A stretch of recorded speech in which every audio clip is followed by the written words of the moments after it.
yelling in her earpiece. Shakes head, looks back at camera with renewed determination. You know what? No, we're not cutting away. This is exactly the kind of conversation we should be having. To the mysterious voice. You asked about burning it down, but what comes after? What does your new protocol actually look like day to day for regular people? Mysterious voice. Sarah, you're still thinking like the system trained you to think. What's the plan? Who's in charge? How do we manage the transition? But that's the old operating system talking. The new protocol emerges from the network itself. Look at your screen. Look what's happening while we've been talking. Sarah Chen glances at monitor, eyes widening. Ladies and gentlemen, we're getting reports from across the country. Our affiliate stations are sending in footage. Cuts to split screen with field reporter. Field reporter, Chicago. Sarah, I'm standing outside the Federal Reserve Bank of Chicago, where approximately 200 people wearing masks have gathered. They're not protesting in any traditional sense. They're just standing there, silent, each one holding up a tablet or phone displaying that same glitched zero symbol we've been seeing everywhere. Camera pans across the crowd, people of all ages, all backgrounds, completely silent. The police are here, but there's nothing to arrest them for. They're not blocking traffic, not chanting, not causing any disturbance. It's one of the most unsettling demonstrations I've ever witnessed. Sarah Chen. Back to split screen with voice. Is this you? Is this zero work? Mysterious voice. We told you, Sarah. We are already here. These aren't our followers. These are people who found the protocol and executed it. No central command, no coordination, just the signals spreading through the network. Phone buzzing on desk. Sarah Chen. Picking up phone. We're getting calls. To camera. We have footage coming in from Atlanta, Seattle, Phoenix. Cuts to rapid montage of news footage.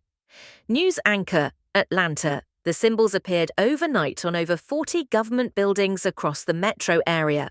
Unlike typical graffiti, these were applied with what appears to be military precision, identical size, placement, and style. News anchor, Seattle. Tech workers at 3 major companies called in sick simultaneously this morning. When reporters investigated, we found this message had been posted to internal company forums.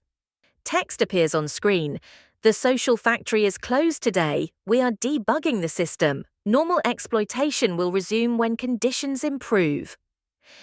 News anchor, Phoenix. City officials are baffled by what they're calling a digital ghost. Municipal websites keep displaying altered versions of city documents, showing the actual cost of proposed developments versus the public figures.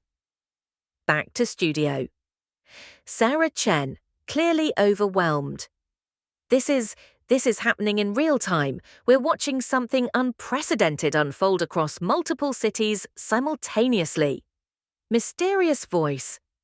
The old world spent decades building networks to control you, Sarah. Job sites that gather your data, social media that harvests your attention, schools that teach you to follow orders, news networks that manufacture consent. But networks cut both ways. The same infrastructure they built to monitor and control can be used to coordinate and liberate. Every smartphone is a node. Every disaffected worker is a potential cell. Every person who realizes they've been lied to becomes a carrier for the signal. Phone ringing constantly now. Sarah Chen. To production booth. What's happening with our phones? Producer. Voice through earpiece, audible to viewers. Sarah, we're getting calls from viewers saying the zero work symbol is appearing on their phones, their smart TVs, their laptops. Mysterious voice. The digital money you asked about earlier, Sarah. 97% of it exists as ones and zeros in databases. But those databases are connected to networks, and networks can be edited. Cuts to financial news footage. Financial reporter.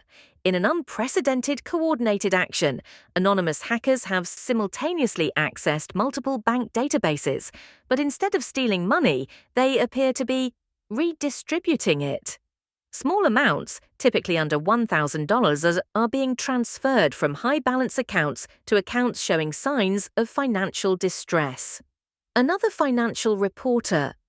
The FBI is calling it the largest coordinated financial action in history, but the technical sophistication suggests this isn't the work of typical cyber criminals.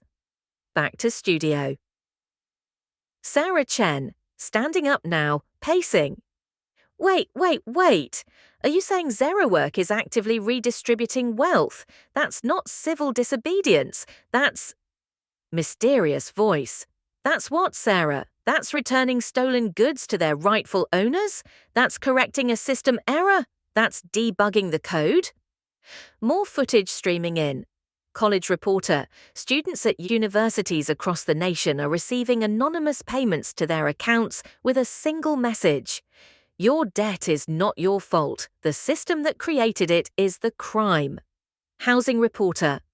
Renters in major metropolitan areas are reporting that their rent payments are being mysteriously returned to their accounts, with landlords receiving notices that their properties have been temporarily nationalized by the algorithm. Sarah Chen. Sitting back down heavily. This is economic warfare. You're destabilizing the entire financial system. Mysterious voice. Sarah, the financial system destabilized itself decades ago.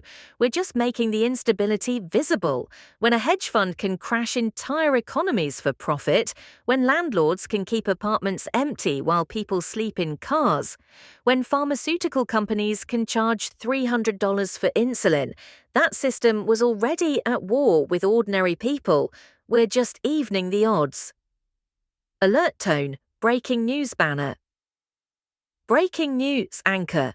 We're getting reports that the Federal Reserve's website has been replaced with a single page containing the ZerOWork manifesto and a real-time counter showing the amount of money created through quantitative easing since 2008. The number is, it's hard to believe, over 23 trillion. Back to studio.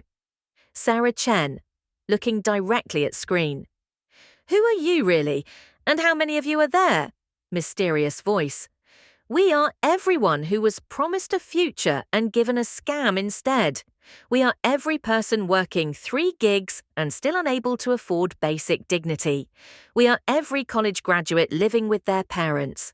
We are every teacher buying classroom supplies with their own money while the defense budget increases. How many of us are there, Sarah? Look outside your studio windows. Camera pans to window. Hundreds of people wearing masks gathered outside, completely silent.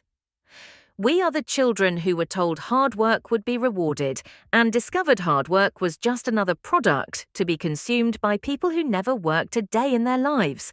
We are the glitch in their matrix, and we are everywhere. Sarah stares out the window. Sarah Chen, quietly. My God, there are thousands of them.